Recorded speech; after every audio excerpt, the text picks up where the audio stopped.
To the SNP spokesperson, Tommy Shepherd.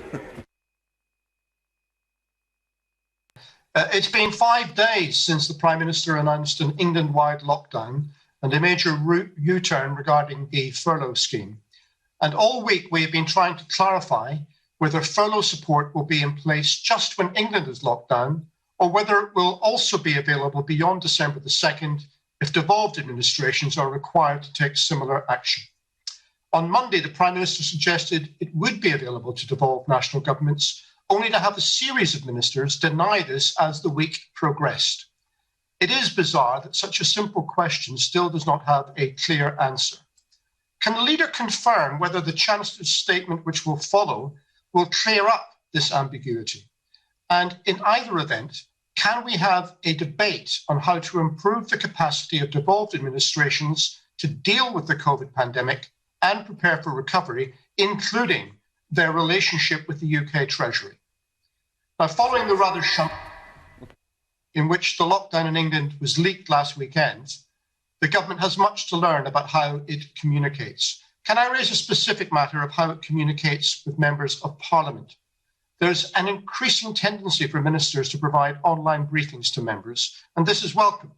But often the notice of such briefings is insufficient to allow members to participate. Can he ensure in future that the government ministers improve their communication with members, including using parliamentary private secretaries to reach out to their opposition counterparts regarding them? And finally, Mr. Speaker, can I return again to the question of remote voting?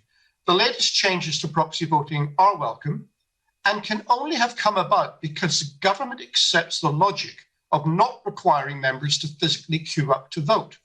So if that is the case, why not complete the circle and simply switch the remote voting system back on?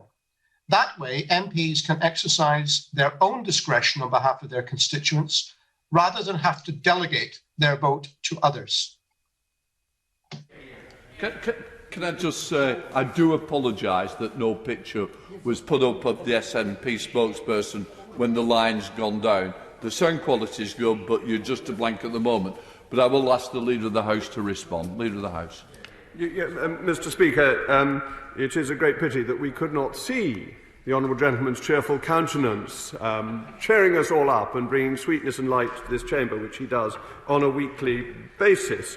The point he raises on the furlough scheme has been responded to by the Prime Minister any number of times with considerable clarity that it is a UK-wide scheme, and that is how it is operating, has operated. It continued until the 31st of October and was then renewed. It remains a UK-wide scheme, and that's as it should be.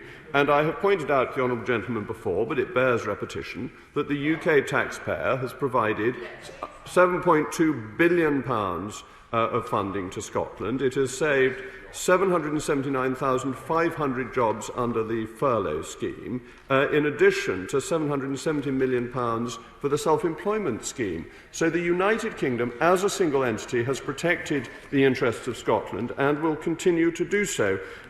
With regards to communication, I think the honourable gentleman is advocating a counsel of perfection. Of course it's important to try to give notice, but it's also important to try and ensure that briefings are provided quickly, and getting that balance right is something the government strives to do. I think by and large, honourable and right honourable members appreciate the opportunity to have briefings, and that we should not delay briefings because of the risk of some people missing the relevant notification.